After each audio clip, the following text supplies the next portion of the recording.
kita serahkan waktu dan tempat kita serahkan kepada beliau. Tafadhol Ustaz. Terima kasih.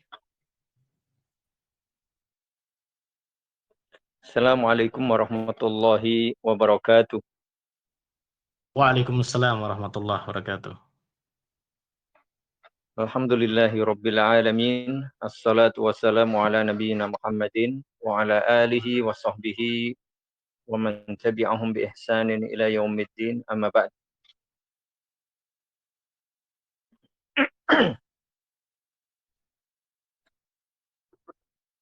Rekan-rekan yang saya muliakan, rahimani wa rahimakumullah.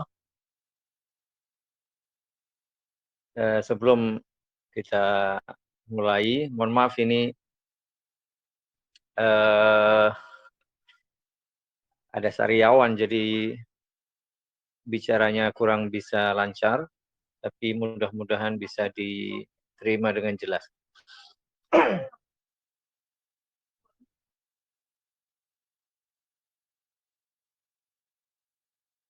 Alhamdulillah kita bersyukur kepada Allah Subhanahu wa taala. Sore hari ini bisa bersua kembali dalam keadaan sehat walafiat.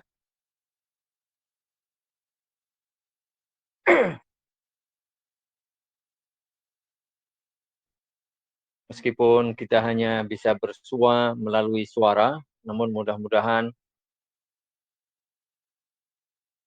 pertemuan kita pada sore hari ini dinilai oleh Allah Subhanahu wa taala sebagai majelis ilmu dan amal soleh kita yang akan membawa kebaikan serta keberkahan bagi kita semuanya. Hari ini hari Jumat, Wage, tanggal 3 Safar 1443 Hijriah, bertepatan dengan 10 September 2021. Insyaallah ta'ala kita melanjutkan pembahasan tentang rukun iman. Betulkah yang kita baca sekarang itu ya?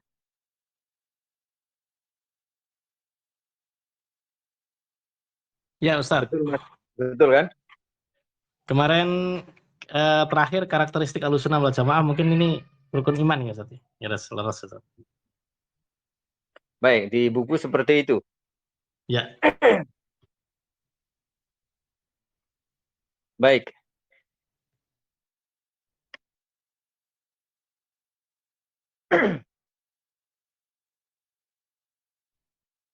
Dengan memohon taufik kepada Allah Subhanahu wa taala, kita mulai mengulang kembali, menyampaikan kembali tentang rukun iman.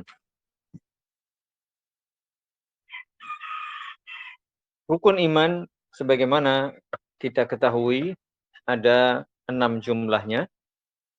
Beriman kepada Allah, beriman kepada malaikat-malaikatnya, kitab-kitabnya, rasul-rasulnya, hari akhir, dan beriman kepada takdir yang baik maupun yang buruk. Yang pertama, beriman kepada Allah Subhanahu wa taala.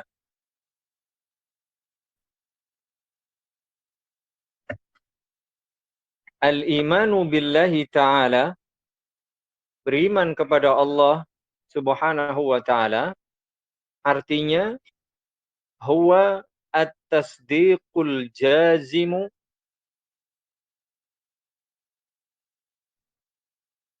pembenaran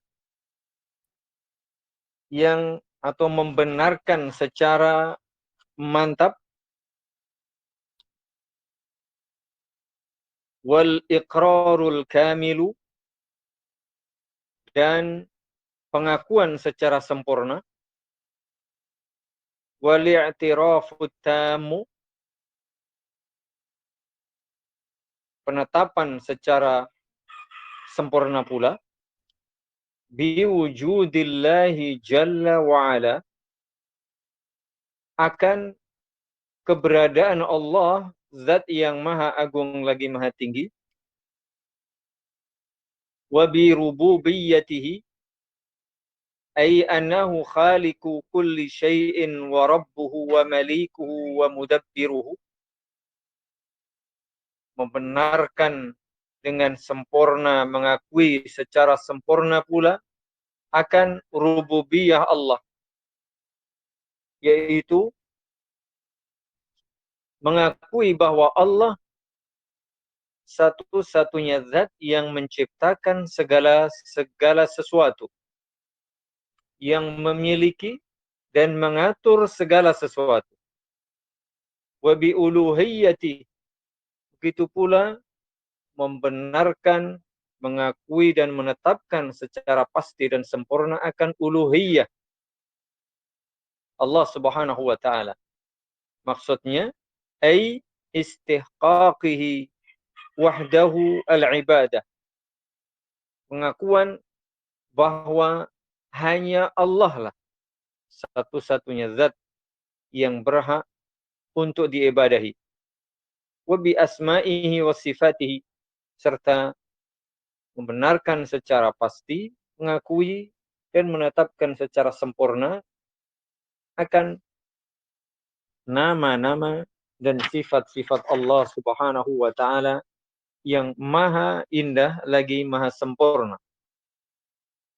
Maksudnya kita menetapkan secara sempurna bikulli sifatil kamali wa nu'util jalali wal asma'il husna, bahwa Allah Subhanahu wa taala memiliki seluruh sifat sempurna, sifat mulia, serta nama-nama yang maha indah. La syarika lahu fi syai'in min khasaisi, tidak ada sekutu yang berkaitan dengan kekhususan yang dimiliki oleh Allah Subhanahu wa taala. Begitu pula beriman kepada Allah Subhanahu wa taala berkonsekuensi wal qiyamu bimuqtada hadzal iqrari ilman wa amalan. Ketika seseorang beriman kepada Allah tadi, hendaknya juga melakukan seluruh konsekuensi dari penetapan semua ini, pembenaran semua ini, ilman wa amalan, baik secara ilmiah maupun amaliyah. Artinya itmi'nanul qalbi bidzalika itmi'nanan tura asaruhu fi sulukil abdi waltizami awamirih wajtinabi nawahi. Maknanya ketika seseorang memberikan pembenaran yang pasti, pengakuan yang sempurna akan keberadaan Allah, rububiyah Allah, uluhiyah Allah, nama-nama dan sifat-sifat Allah, serta melakukan seluruh konsekuensi dari itu semuanya, baik secara ilmiah maupun amaliyah.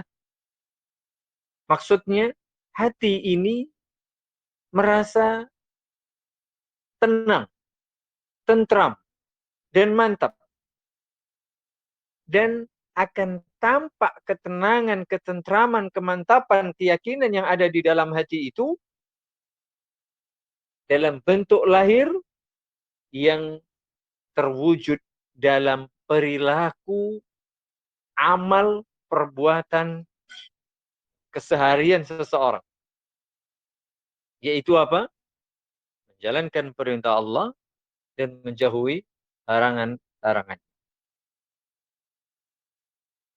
Wal imanu billahi ta'ala, beriman kepada Allah Subhanahu wa taala tadi,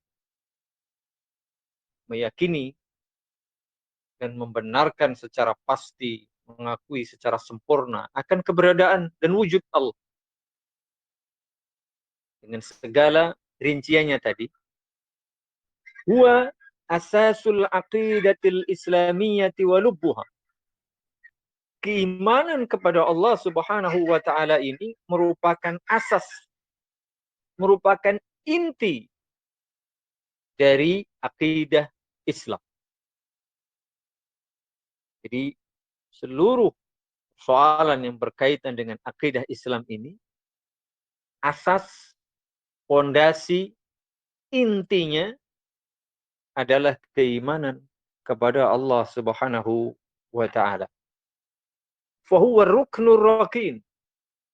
Rukun iman yang pertama ini merupakan rukun yang paling utama, paling pertama, dan paling asas.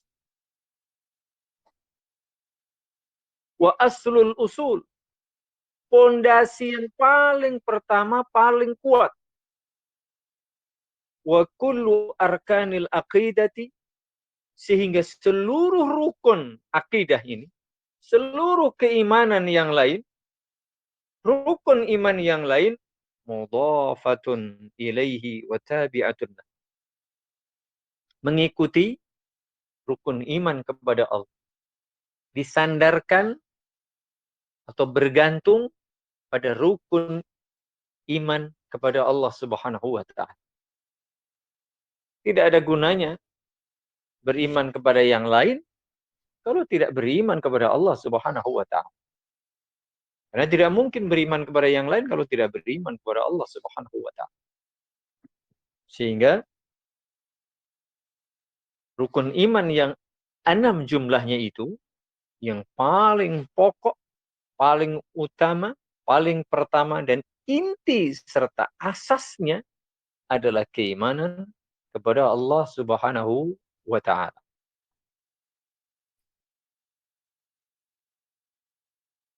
Fal imanu billahi ta'ala, beriman kepada Allah Subhanahu wa taala pula, yatadammanul imana biwihdaniyatih. Secara otomatis mengandung keimanan akan keesaan Allah Subhanahu wa taala. Orang dikatakan beriman kepada Allah Subhanahu wa taala kalau dia mengakui kemahaesaan Allah, ketidakberbilangan Allah. Allah itu esa, Allah itu tunggal, Allah tidak berbilang. Itu mesti demikian. Begitu pula wastihqaqihi lil ibadah. Beriman kepada Allah Subhanahu wa taala mengandung pemahaman bahwa hak ibadah itu hanya milik Allah. Hanya Allah yang boleh dan berhak diibadah. Wa bi asma'ihi wa sifatihi. Begitu pula beriman kepada Allah Subhanahu wa taala juga mengandung keimanan bahwa Allah memiliki nama-nama dan sifat-sifat yang maha sempurna, maha tinggi, dan maha indah.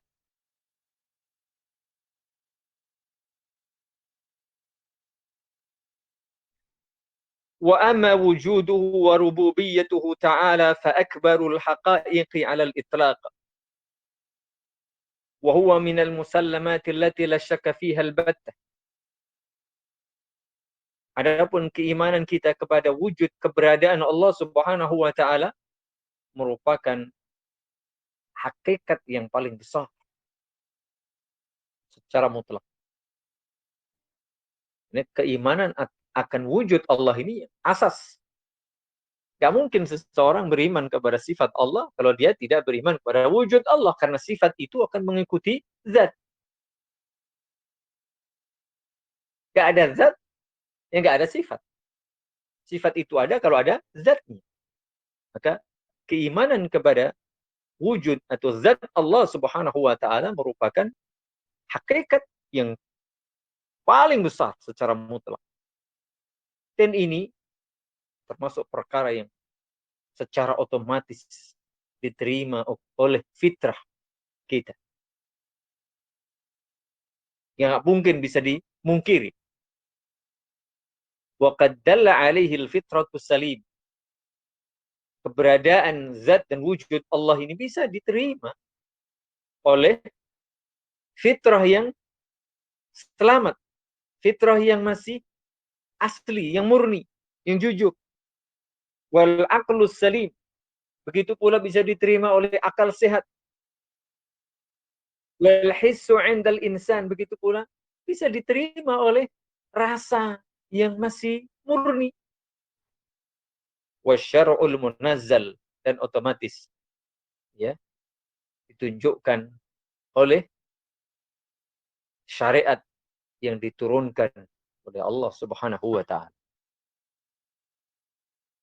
Jadi keberadaan zat dan wujud Allah Subhanahu wa taala itu ditunjukkan oleh fitrah manusia yang masih murni, akal yang sehat, rasa yang masih asli, dan tentu ditunjukkan oleh adanya syariat yang diturunkan oleh Allah Subhanahu wa taala melalui wahyu-wahyunya, baik dalam Al-Qur'anul Karim maupun sabda-sabda Nabi sallallahu alaihi wa ala alihi wasallam.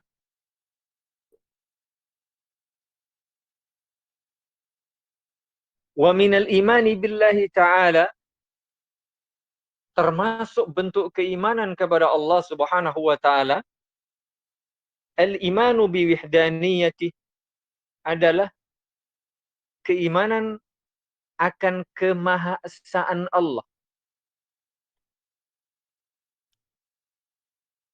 Wa uluhiyati, keimanan akan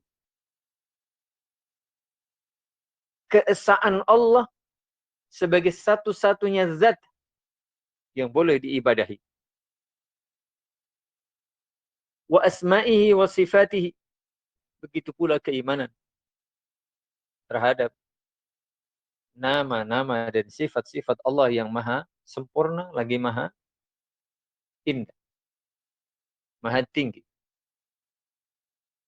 Wa dzalika bil iqrari, dan itu diwujudkan dalam bentuk pengakuan adanya bi anwa'i at-tauhid as-salasah, dengan pengakuan keyakinan adanya macam-macam tauhid yang sudah dirinci oleh para ulama menjadi 3. Wa i'tiqadiha, meyakininya, wal amali biha, melaksanakan konsekuensinya. Wa hadhil anwa'u hiya, yang dimaksud dengan macam-macam tauhid tersebut adalah tauhidu ar-rububiyyati, tauhid rububiyah, ini istilah yang digunakan oleh para ulama. Wa tauhidu al-uluhiyyati, tauhid uluhiyah, dan yang ketiga tauhidu al-asma'i was sifat, tauhid asma dan sifat. Sebelum saya lanjutkan, perlu saya sampaikan, memang tidak ada dalil yang secara khusus menunjukkan pembagian ini dari Nabi Shallallahu Alaihi Wasallam, atau Nabi tidak langsung membagi tauhid menjadi 3. Tetapi sesungguhnya hakikat substansinya ini ada dalam syariat agama kita. Sebagaimana Nabi Shallallahu Alaihi Wasallam juga tidak pernah membagi rukun solat menjadi sekian, wajib solat menjadi sekian, sunnah solat jadi ini dan itu dan sekian. Tidak pernah membagi itu. Tapi substansi itu semuanya ada dalam praktek dan pengajaran solat yang dilakukan oleh Nabi Shallallahu Alaihi Wasallam. Haji misalnya, Nabi tidak pernah menyebutkan rukun haji ini, wajib haji, sunnah haji ini, tidak secara rinci begitu. Tapi semua substansi itu ada dalam praktik dan pengajaran Nabi Shallallahu Alaihi Wasallam. Sebagaimana ini berkaitan dengan masalah keimanan, masalah akidah. yang tersebut dalam Al-Quranul Karim, tersebut dalam hadis-hadis Nabi Sallallahu Alaihi Wasallam yang sekian banyak. Setelah dibaca secara keseluruhan oleh para ulama, maka mereka menyimpulkan ada 3 macam tauhid. Supaya mudah bagi kita untuk mempelajarinya. Sebagaimana para ulama menyebutkan rukun salat, syarat salat, wajib salat, sunnah salat, adab salat begini, begini, begini. Jumlahnya sekian, sekian, sekian. Haji juga demikian, demikian, demikian. Wudu juga demikian, demikian, dan seterusnya.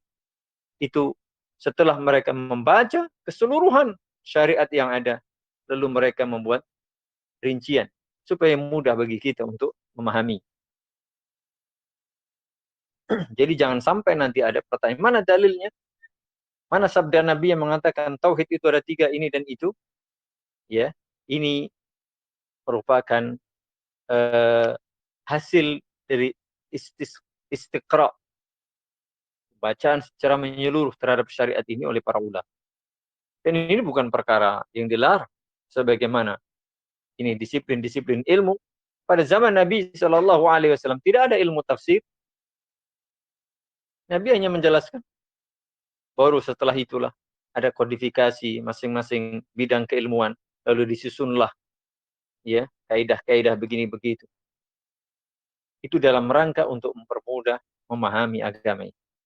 Tidak ada ilmu usul fiqh, tidak ada ilmu fiqh. Yang ada ya agama lah begitu, syariat begitu.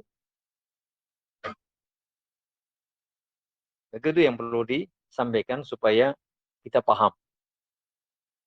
Ya. Baik.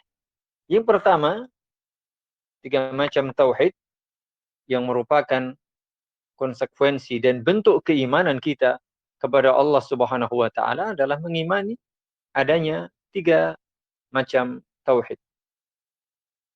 Sebagian ulama juga sebenarnya membagi menjadi 2, ada bahkan membagi menjadi 4. Itu hanya penamaan saja. Yang penting substansinya. Substansinya itu sama. Ya, substansinya sama. Jadi tidak ada masalah. Isinya tidak berbeda. Itu yang perlu diperhatikan. Yang pertama, tauhid ar-rububiyah. Tauhid ar-rububiyah.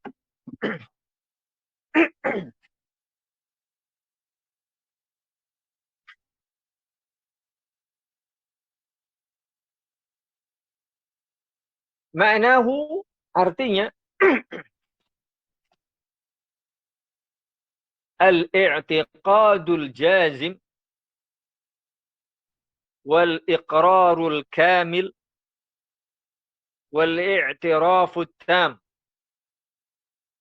Ya, keyakinan yang mantap, penetapan dan pengakuan yang sempurna bi anna Allah Ta'ala wahdahu, bahwa hanya Allah saja satu-satunya zat Rabbu kulli syai, yang menjadi Rabb segala sesuatu, wa malikuhu, yang memiliki seluruh makhluk, wa khaliquhu, yang mencipta seluruh makhluk, wa raziquhu, dan yang memberi rezeki seluruh makhluk. La syarika lah, tidak ada sekutu baginya. Tidak ada selain Allah yang bisa ikut campur dalam masalah ini. Wala nidda, tidak ada tandingan. Sekutu, ini yang diajak kerjasama sama Allah dalam urusan, tidak ada. Allah sendiri. Allah mencipta, memiliki, menguasai, memberi rezeki, mengatur seluruh makhluk, seluruh alam ini sendiri. Tidak ada yang sekutu baginya. Wala nidda, tidak ada yang menandinginya. Pesaing, oposisi, tidak ada. Wala sammiya lahu, dan tidak ada selain Allah yang setara dengannya.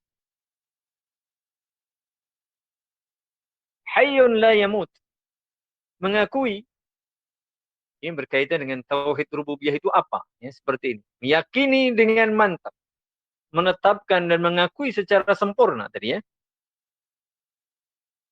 Seterusnya bahwa Allah itu zat yang maha hidup dan tidak pernah mati. Wa qayyumun la yanam. Allah itu maha berdiri sendiri dan selalu mengatur seluruh makhluknya. Tidak pernah tidur. Munazzahun anin naqsi. Mengakui bahwa Allah Subhanahu wa taala adalah zat yang bersih, jauh terhindar dari segala kekurangan. Sekecil apapun kekurangan itu, tidak ada. Wal ajzi, kelemahan, tidak ada kelemahan sedikit pun. Wal aibi, dan aib, tidak ada aib sedikit pun. Allah maha suci dari segala kekurangan, kelemahan, dan aib. Badi'us samawati wal ard. Meyakini dengan mantap bahwa Allah lah zat yang mencipta seluruh langit dan bumi. Badi artinya mencipta tanpa ada contoh sebelum. Mudabbirul alam. Allah lah satu-satunya yang memelihara, mengatur, mengurus seluruh alam ini, seluruh makhluk. Umat manusia sampai hari ini belum bisa menjangkau seluruh permukaan bumi. Dan belum tahu sebenarnya sampai mana ini batasnya. Apalagi ruang angkasa. Apalagi ya galaksi, macam-macam. Belum sampai tahu. Padahal itu baru di tataran langit tingkat pertama. Padahal langit ada 7 lapis. Yang itu jauhnya sama. Untuk lapis pertama saja umat manusia, boro-boro langit. Ya bumi aja belum ketemu. Begitu. Jadi kalau kita mau merenungkan betapa sempurna dan besarnya Allah Subhanahu wa taala, sungguh semestinya umat manusia ini bisa beriman. Tapi begitulah Allah takdirkan. Ada yang beriman, ada yang tidak. Selanjutnya, wal mutasarrifu fihi. Meyakini hanya Allah lah satu-satunya zat yang bisa mengatur, terserah Allah. Di alam ini terserah Allah. Wal qadiru alaih. Allah berkuasa, Allah mampu melakukan apa saja. Lahul hukmu, hanya milik Allah hukum yang berlaku. Baik hukum kauniyah, berlaku pada alam, di alam semesta ini, maupun hukum syar'iyah, syariat. Semuanya hak prerogatif Allah Subhanahu wa taala. Walahul amru kullu. Dan hanya milik Allah hak untuk memberi perintah. Perintah kepada seluruh makhluknya untuk begini begitu. Matahari selalu terbit dari timur, ya, tenggelam di barat. Begitu hak Allah. Tidak ada yang bisa mengutak-atik itu. Kecuali besok Allah takdirkan. Allah perintah matahari terbit dari barat. Sebagai tanda dekatnya hari kiamat. Tapi sampai hari ini, Allah Ta'ala alam sudah berapa miliar tahun ini umur dunia. Kita tidak ada yang tahu. Itu hak Allah Subhanahu wa ta'ala. Semuanya berjalan sesuai dengan perintah Allah Subhanahu wa ta'ala. Wabiyadihil khairu kullu. Hanya di tangan Allah lah segala kebaikan. Semua kebaikan. La radda li amri. Tidak ada satupun makhluk ini,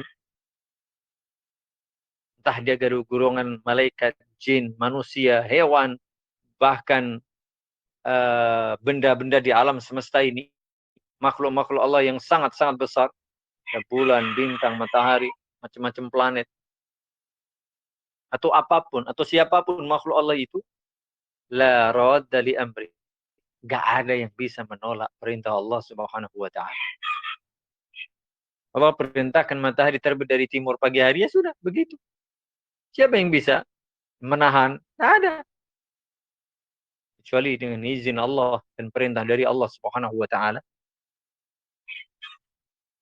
Wala mu'aqqiba li hukmi. Gak ada yang bisa memprotes hukum Allah Subhanahu wa taala. Allah berkehendak menetapkan hukum ini dan itu. Masya'akan. Apapun yang Allah kehendaki pasti terjadi. Wa ma lam yasha' lam yakun. Sebaliknya, apapun yang tidak dikehendaki oleh Allah tidak akan pernah terjadi. Meskipun seluruh umat manusia ini bersekongkol, bersatu padu, tidak akan bisa. Wa kullu man fis samawati wal ardi 'abdun lahu wa fi qabdati. Semua makhluk, seluruh makhluk, baik yang ada di langit maupun yang tinggal di bumi, adalah hamba, abdi bagi Allah Subhanahu wa taala. Dan semuanya berada di dalam genggamannya. Wa tahta qahrihi wa sultani. Semuanya berada di dalam kekuasaan dari Allah Subhanahu wa taala. Wal imanu biqada'illahi wa qadarihi. Begitu pula beriman pada ketetapan dan takdir Allah. Wal iqraru bi'adlillahi ta'ala fi kulli ma yuqaddiru. Setelah mengimani ketetapan dan takdir Allah Subhanahu wa taala pun hendaknya mengimani dan mengakui bahwa seluruh ketetapan Allah itu adalah bentuk keadilan Allah Subhanahu wa taala. Semuanya adil, semuanya sesuai dengan hikmah dan keadilan. Begitu pula wa bi wahdaniyatihi fi dzatihi wa af'alihi. Beriman kepada keesaan Allah Subhanahu wa taala, baik esa zatnya maupun esa perbuatan-perbuatan. Allah Maha Tunggal. Hanya Allah yang menciptakan. Zatnya tunggal. Perbuatan yang mencipta hanya Allah. Perbuatan memberi rezeki hanya Allah yang bisa. Begitulah keimanan terhadap rububiyah Allah Subhanahu wa taala. Wa khulasatu, simpulannya, huwa, bahwa yang dimaksud tauhid rububiyah adalah meyakini tauhidullah ta'ala wa ifraduhu bi af'ali. Simpulan dari tauhid rububiyah itu apa sih sebenarnya? Yaitu tauhidullah ta'ala wa ifraduhu bi af'ali.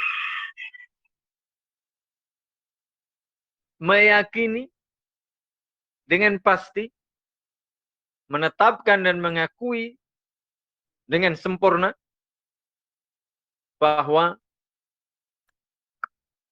hanya Allah lah satu-satunya zat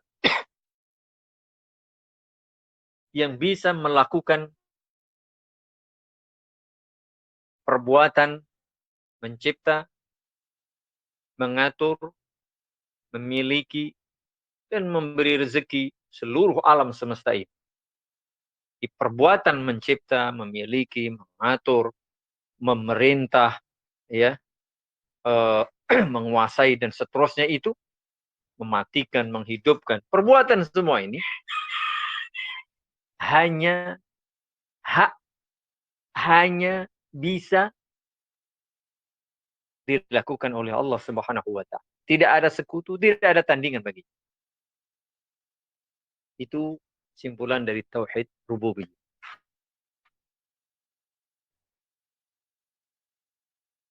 Tentu beda dengan pemahaman syirik.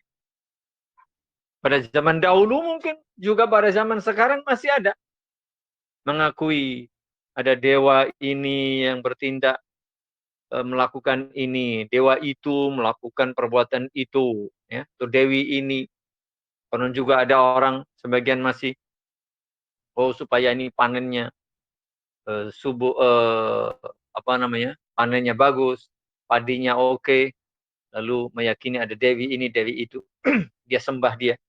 Atau ketika nelayan melaut supaya aman, supaya dapat ikan banyak, berilah ini tumbal buat penunggu laut misalnya.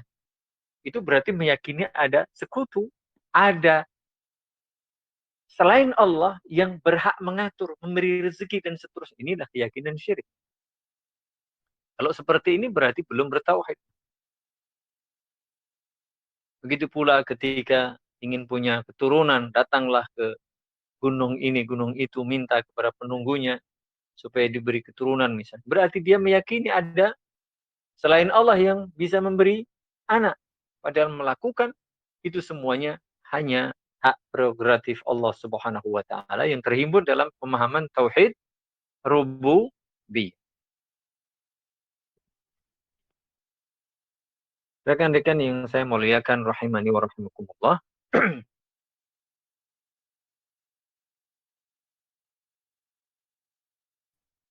Wa qad qamat al-adillatu syar'iyyatu ala wujubil imani bi rububiyyatillahi ta'ala. Tentu banyak dalil di dalam syariat Islam ini yang menunjukkan kewajiban supaya beriman kepada rububiyah Allah Zat yang Maha Tinggi ini.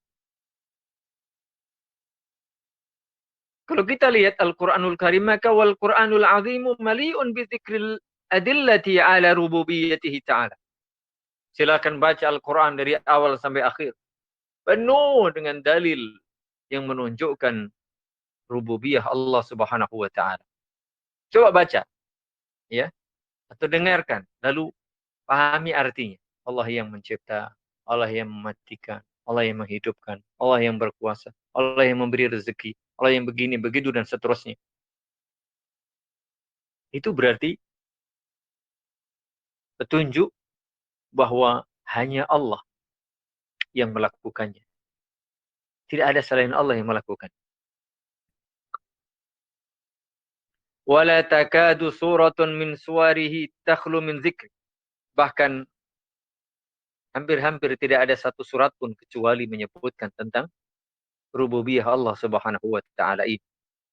Awil isyarati ilaih, atau minimal ada isyarat yang menunjukkan bahwa ada rububiyah Allah Subhanahu wa taala.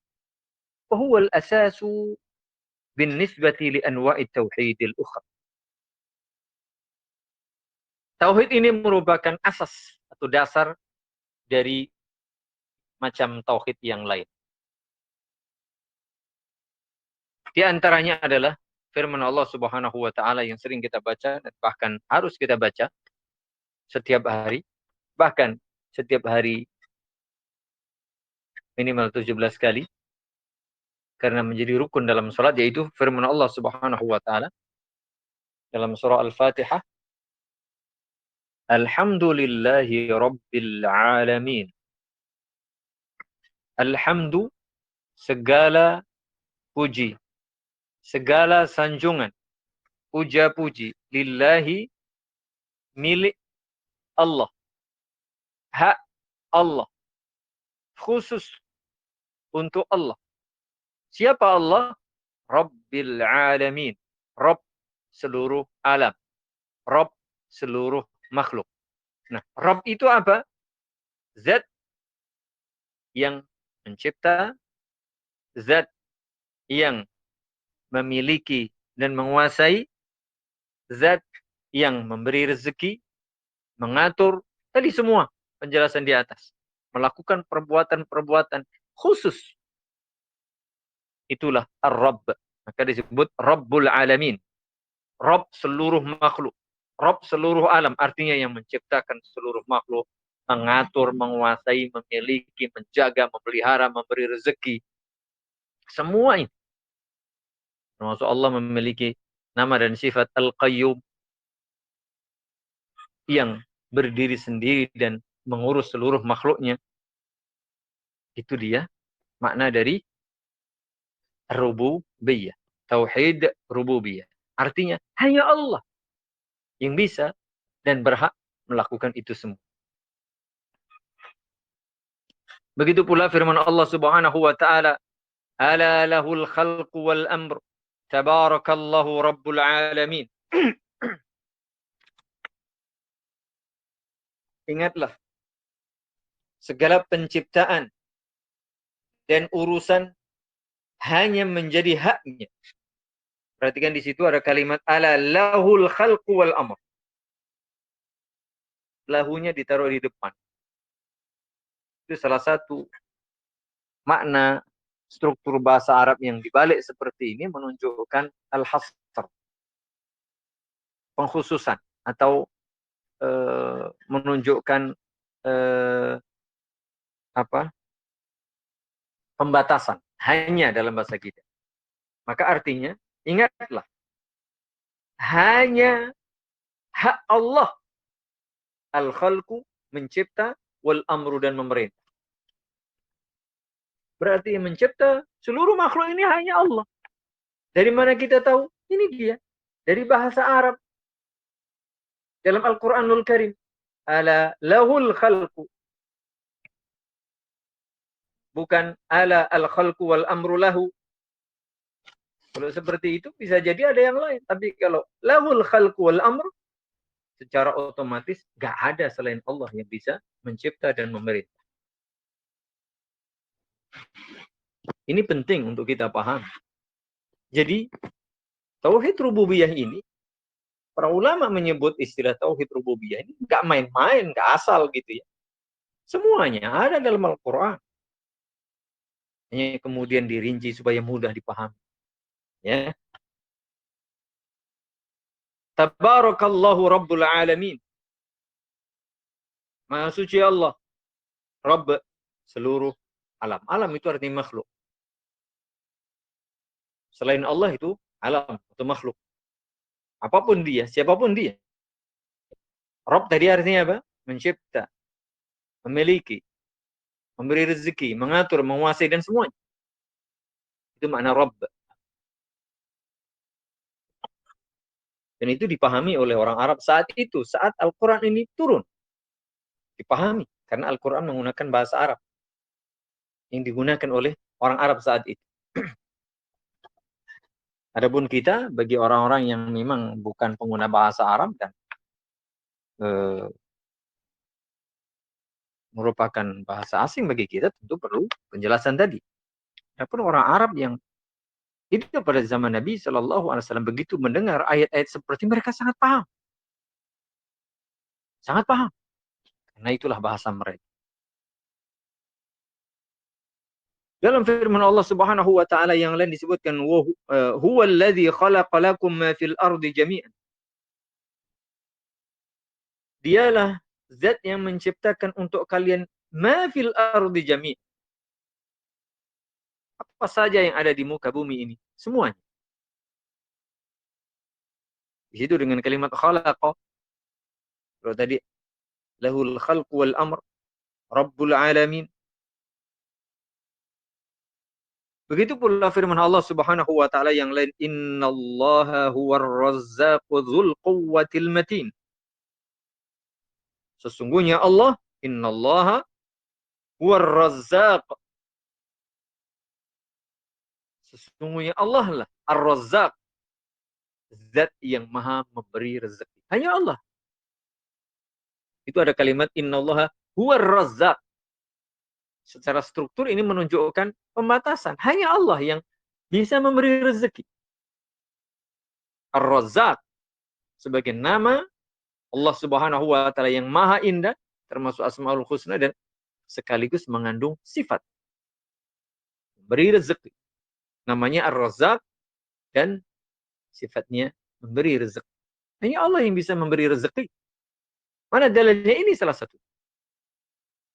Oleh karena itu, kalau kita nanti belajar Asmaul Husna, itu mempelajari apa saja nama-nama Allah Subhanahu wa taala yang diberitahukan kepada kita, apa artinya, lalu apa kandungan isinya, kemudian apa konsekuensi yang harus kita kerjakan. Misalnya kita tahu, oh ternyata salah satu nama Allah yang Maha Indah itu Ar-Razzaq. Nama. Itu sebagai nama. Ya, sebagai nama. Dalam bahasa Arab, al-alam. Nama, ismun. Ya, isim alam. Isim nama diri. Ya, nama diri. Kemudian, bukan sekedar nama, tapi secara otomatis mengandung sifat. Yaitu, Allah satu-satunya zat yang bisa memberi rezeki. Apa konsekuensinya setelah kita mengetahui nama Allah Ar-Razzaq dan mengandung sifat ya dalam makna tersebut, berarti hendaknya kita hanya meminta rezeki kepada Allah. Setelah kita yakin nama Allah Ar-Razzaq, setelah kita yakin bahwa hanya Allah yang bisa memberi rezeki, secara otomatis konsekuensinya apa? Hanya kepada Allah lah kita meminta rezeki. Tidak boleh kita minta kepada selain Allah. Mengapa? Karena kita tahu Ar-Razzaq itu nama Allah, sekaligus memiliki nama hanya Allah yang bisa memberi rezeki. Aneh kalau kita minta rezeki kepada selain Allah. Berarti kita menyekutukan Allah dong. Kan begitu. Makanya tauhid rububiyah ini begitu maknanya. Tahu nggak Ar-Razzaq? Tahu. Apa itu? Nama Allah yang Maha Indah. Apa maknanya? Allah saja yang bisa memberi rezeki. Oh, kalau begitu kita bertauhid. Artinya hanya mengesahkan Allah. Hanya kepada Allah kita meminta rezeki. Begitu namanya orang bertauhid. Ini penting untuk dipahami dan itu berlaku pada semua nama dan sifat Allah Subhanahu wa taala.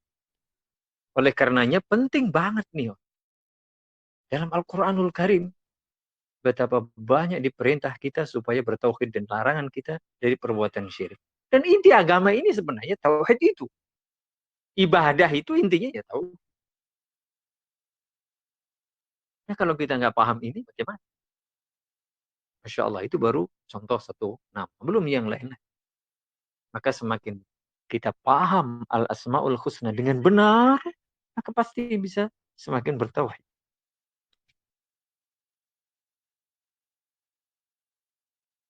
Begitu pula firman Allah Subhanahu wa taala, "Wala in sa'altahum man khalaqas samawati wal arda la yaqulunna Allah." Dulu orang-orang yang masih kafir, orang-orang yang musyrik bahkan, mereka belum beriman, mereka masih berbuat syirik yang menjadi ya kebiasaan mereka seperti itu sehari-hari. Saat ditanya oleh Rasulullah sallallahu alaihi wasallam, "Wala in sa'altahum," jika engkau tanyakan kepada mereka, orang-orang kafir, orang-orang yang masih berbuat syirik itu, "Man khalaqas samawati wal arda?" Coba siapa yang menciptakan langit dan bumi? La yaqulunna, sungguh mereka orang-orang kafir musyrik itu akan menjawab, Allah. Yang menciptakan adalah Allah. Ini Al-Quran yang bicara. Ini ayat ini jelas. Gak mungkin seorang muslim mengingkarinya. Oleh karena itulah, mohon diperhatikan baik-baik. Ternyata orang-orang kafir saat itu, pada zaman Nabi SAW, orang-orang musyrik saat itu, mengakui bahwa yang menciptakan langit dan bumi itu siapa? Allah Subhanahu wa ta'ala. Oleh karena itulah dalam hal penciptaan, sekedar menciptakan langit dan bumi, ternyata orang-orang kafir musyrik itu mengakui Allah penciptanya.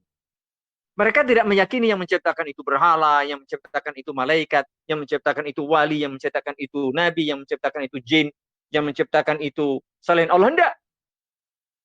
Mereka yakin, mereka akui, meskipun mereka belum berislam.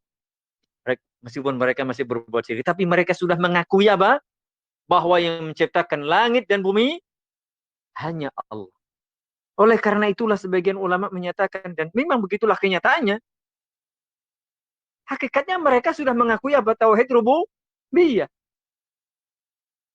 Ini jangan salah dipahami. Oh, masa orang kafir kok bertauhid? Ya, itu kan bagian dari tauhid. Karena tauhid ada 3. Kalau cuma sepertiganya ya belum dianggap bertauhid. Tapi hanya bagian dari tauhid itu mengakui Allah yang menciptakan langit, Allah menciptakan bumi. Berarti mereka sudah mengakui. Meskipun mereka tidak mau beribadah kepada Allah saja. Nah ini kesalahan telak mereka di sini. Sehingga mereka juga belum bisa disebut sebagai orang beriman. Meskipun sudah ada unsur pengakuan, itu sudah ada. Dan ini yang bicara Allah Subhanahu wa Ta'ala. Tidak boleh kita bantah, meskipun kita nggak ngerti zaman dahulu.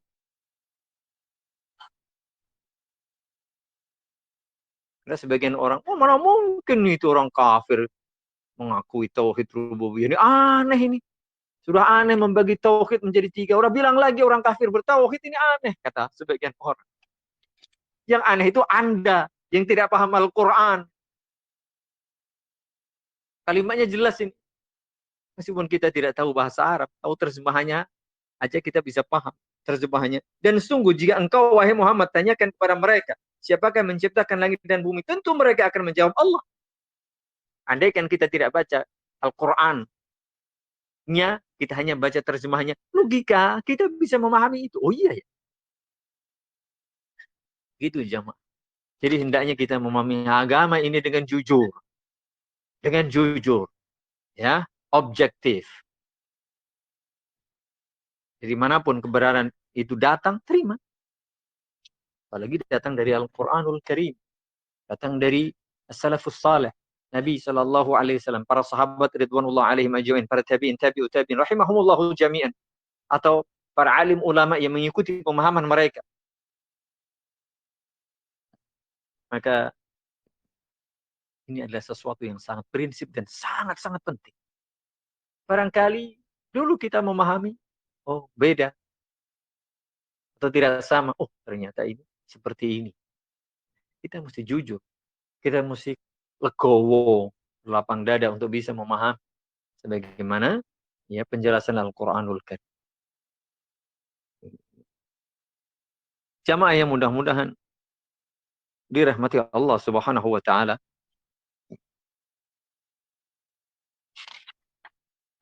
Banyak ayat kalaupun kita baca nggak selesai-selesai nanti.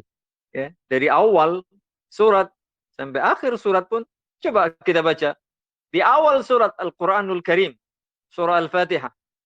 Alhamdulillahi Rabbil Alamin. Ada Rabbil Alamin. Sudah ada penjelasan tentang Tauhid Rububiyah. Surat terakhir, surat apa? Surat apa Mas Doni? Mas Doni? Kemana Mas Doni? Surat An-Nas. Surat An-Nas isinya apa? Qul a'udzu bi rabbin nas. Malikin nas. Rabbun nas, ini tauhid rububiyah. Malikin nas, tauhid rububiyah. Baru ilahin nas, ini tauhid uluhiyah. Masya Allah. Awal surat dalam Al-Quran sudah menyampaikan tentang tauhid rububiyah. Akhir surat dalam Al-Quran pun menjelaskan tentang tauhid rububiyah. Nanti juga kalau kita bicara, awal surat juga berisi apa? Tauhid uluhiyah. Akhir surat juga tauhid uluhiyah. Ilahin nas, sembahan manusia. Kalau kita bicara tauhid asma wa sifat, awal surat Al-Fatihah isinya asma wa sifat Ar-Rahman, Ar-Rahim, Allah, Ar-Rabb, Al-Malik. Karena nama-nama dan sifat-sifat Allah Subhanahu wa taala. Di akhir surat pun sama. Surah An-Nas, qul a'udzu bi rabbin nas, malikin nas, ilahin nas. Ya enggak? Itu tauhid rububiyah, tauhid uluhiyah, tauhid asma wa sifat. Subhanallah, Allahu akbar. Makanya kalau kita belajar pelan, kita baca Al-Quran, maka membaca Al-Quran bukan sekedar membaca, melafalkan huruf-huruf betul. Sekedar membaca, melafalkan huruf-huruf Al-Quran itu sebuah ibadah yang sangat agung. Bernilai besar pahalanya. Satu huruf mendapat satu kebaikan. Satu kebaikan dilipat gandakan menjadi 10. Tetapi membaca yang sesungguhnya adalah memahami Al-Quranul Karim sebagaimana yang dikehendaki oleh Allah dan Rasul. Ini membaca. Yang sesungguhnya hakikat membaca adalah memahami secara benar. Lalu tujuannya apa? untuk diamalkan. Karena Al-Quran memang untuk dibaca, dipahami, dan diamalkan. Karena tujuan akhir dari Al-Quran ini adalah untuk diamalkan. Prosesnya apa? Dibaca, dipahami secara benar, dan diamalkan. Tepat. Begitu. Demikian, ini berkaitan dengan masalah Tauhid Rububiyah. Ada beberapa lagi sebenarnya ayat, tapi kita lewati saja. Jam berapa, Mas Ardian? Jam 17, Ustadz. Oh iya. 17 Nggak kurang 1 sebanyak-banyak. menit. Oh iya. Oh, Baik. oke, Ustadz. Ya, mohon maaf ini memang sariawan di lidah, jadi kadang saya mau mengucapkan sesuatu agak Jalan. sedikit berat gitu ya, sambil nahan gitu, sehingga Safakallah, Ustadz. Masya Allah. tidak ada masalah. Cuman maksud saya mungkin kurang Nah, lancar, kurang jelas ya, mohon dimaafkan, mohon dimaklum. nah. Ya. Pembahasan berikutnya adalah tauhid uluhiyah. Jadi nanti ada tauhid asma wa sifat. Ini penting, Bang. Jujur banyak orang tidak paham dalam masalah ini.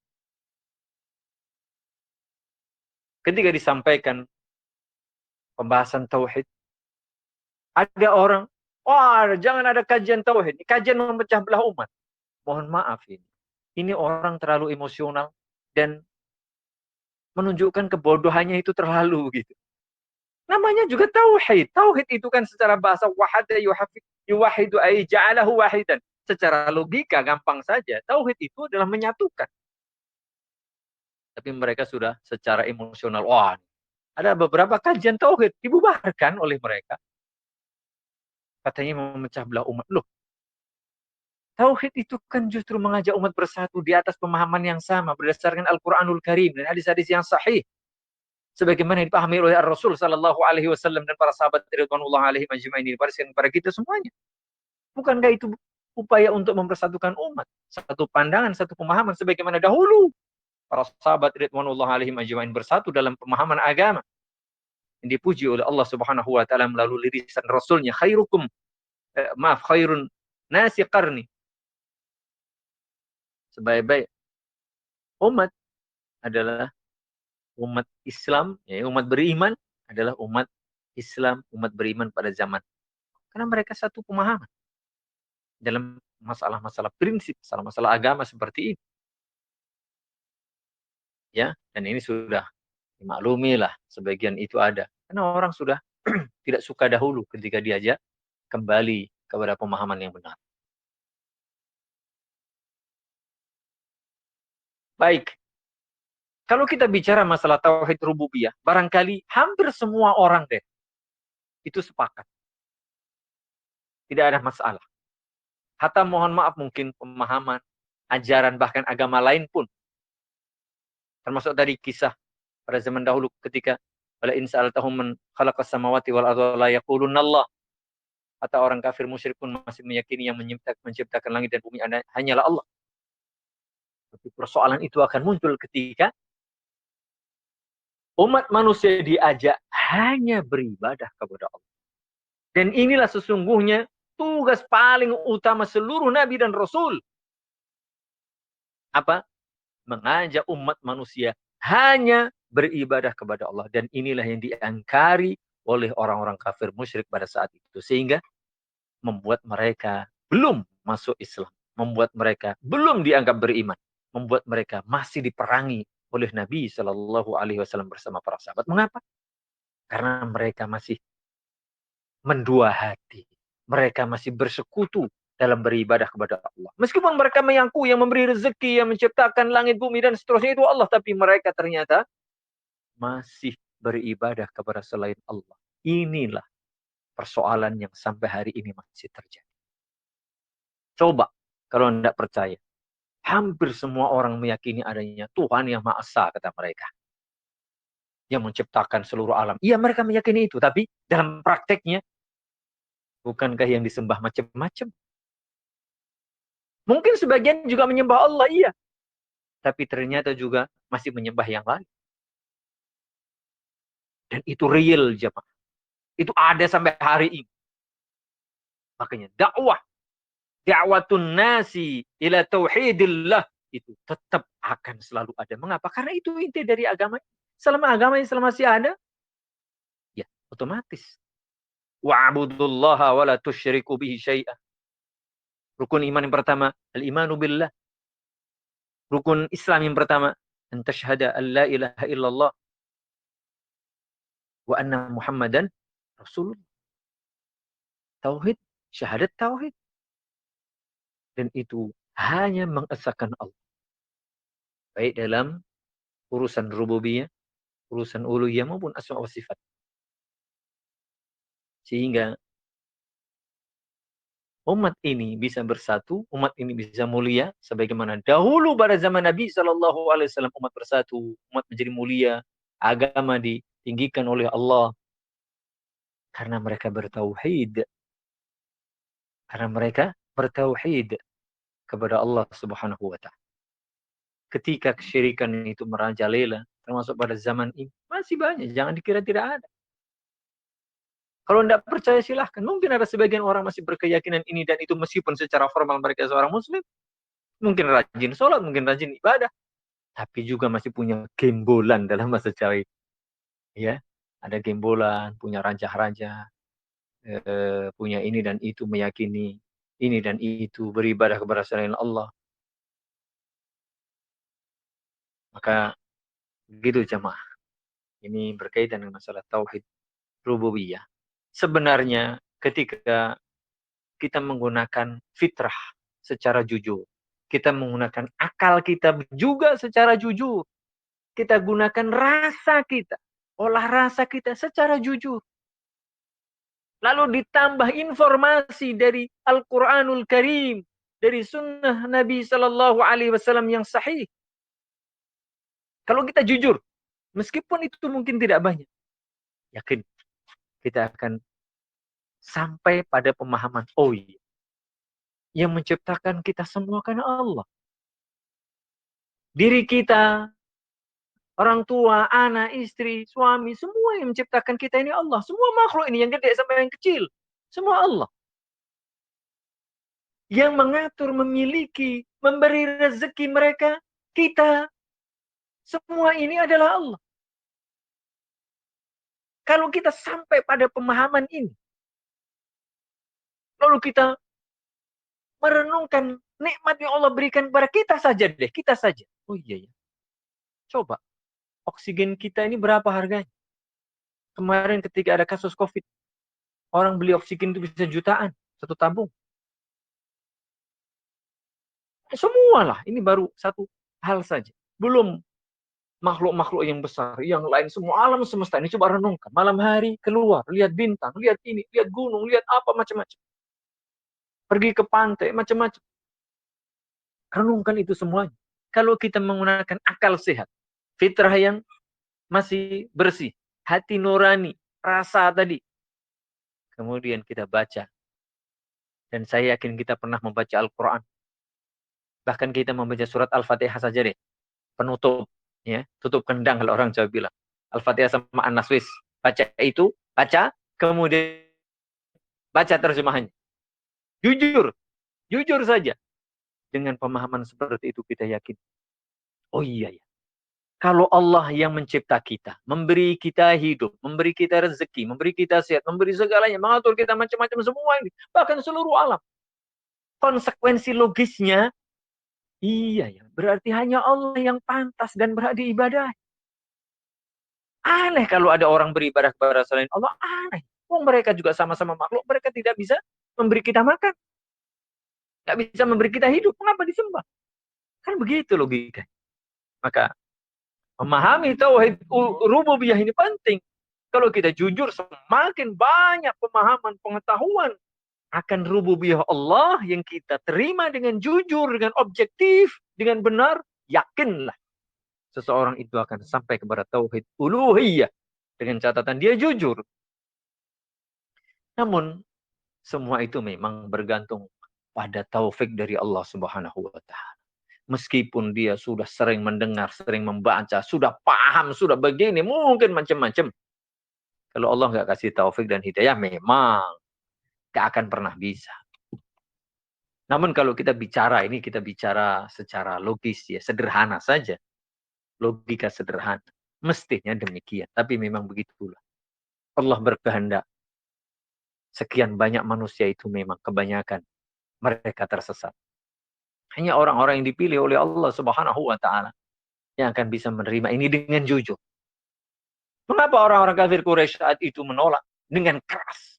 Pertentangannya luar biasa kepada Nabi Shallallahu Alaihi Wasallam karena mereka paham maknanya, paham maksudnya, sehingga mereka apa?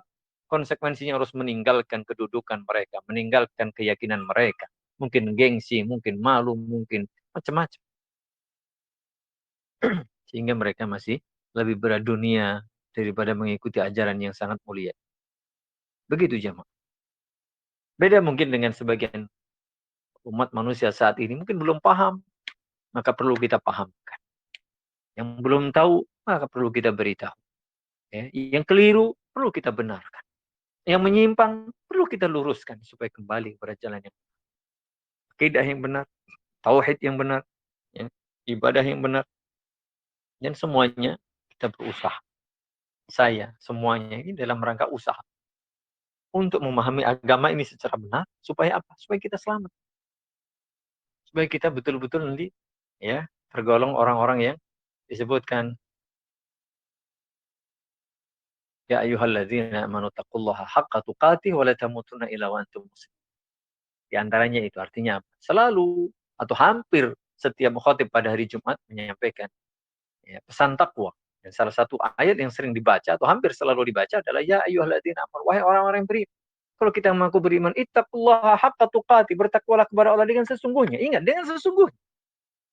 Wala tamutunna illa wa antum muslimun. Jangan mati kecuali tetap menjadi seorang muslim. Ingat, kalau seseorang akidahnya menyimpang, apakah dia diakui status keislamannya? Ya mungkin menurut pandangan kita diakui. Karena statusnya mungkin di KTP, di identitas muslim. Tapi di sisi Allah Subhanahu wa Ta'ala, kalau keliru, berbahaya sekali. Makanya hadis yang keempat yang dalam Arba'in Nawawiyah itu, wa inna ahadakum la ya'malu bi'amali ahli jannah hatta yakuna bainahu wa bainaha illa dhira. Fasbiku alaihi alkitab fayamalu bi'amali ahli an-nari fayadkhuluha. Na'udzubillah min dzalik. Bisa jadi ada secara lahiriah orang itu lahiriahnya baik, mungkin juga Islam, beriman. Tapi kalau memang Allah kehendaki di akhir hayatnya dia ternyata menyimpang lalu melakukan amalan ahli neraka, dia masuk neraka. Na'udzubillah min dzalik. Mengapa? Di dalam hadis yang lain disebutkan fima yabdulin. Dia dianggap baik tadi menurut pandangan sesama manusia. Artinya bisa jadi akidahnya keliru meskipun amalan lahiriahnya sama. Hati-hati.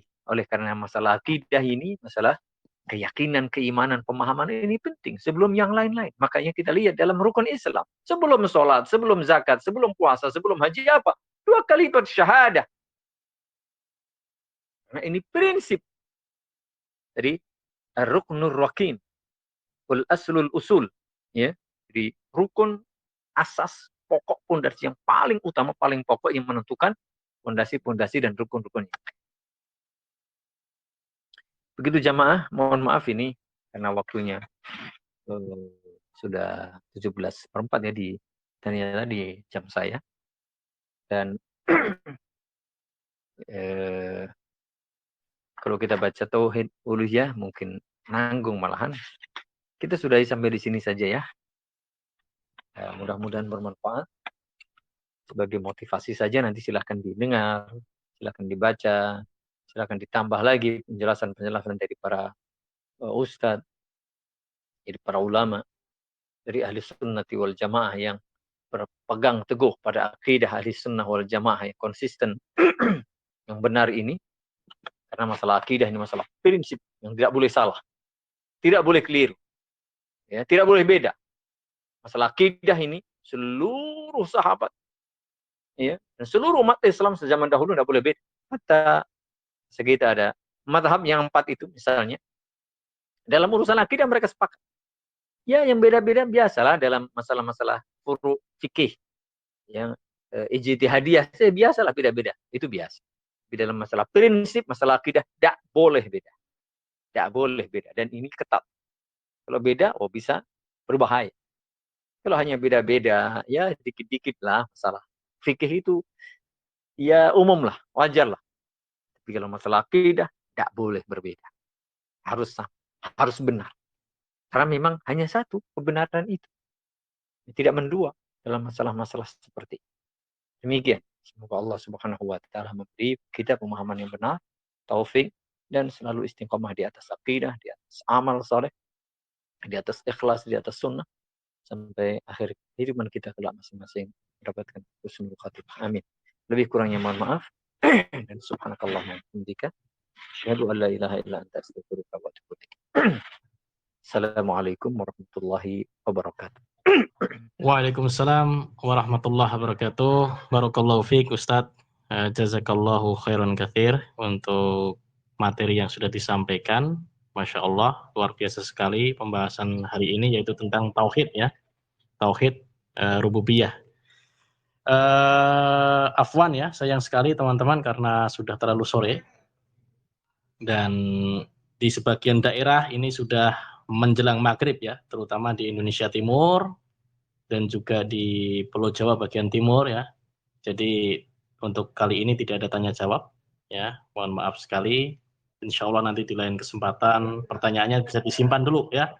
Pertanyaannya disimpan dulu dan ditanyakan di kesempatan yang lain insya Allah. Ya, dengan demikian berakhirlah kajian kita hari ini, yaitu membahas intisari akidah Islam bersama Al-Ustadz Abdul Hasan Ahmad MZ. Sampai ketemu lagi Ustadz, insya Allah di Jumat yang kedua di bulan yang akan datang. Dan kita sudah membahas tentang Tauhid Rububiyah ya, insya Allah nanti akan kita lanjutkan di kesempatan yang akan datang, Tauhid Uluhiyah ya. Dengan demikian berakhirlah sudah kajian kita. Saya selaku pembawa acara mohon maaf atas segala kekurangan. Kita tutup dengan membaca hamdalah dan kafaratul majlis. Alhamdulillahirabbil alamin. Subhanakallahumma rabbana wa bihamdika asyhadu an la ilaha illa anta astaghfiruka wa atubu ilaik. Wassalamualaikum warahmatullahi wabarakatuh.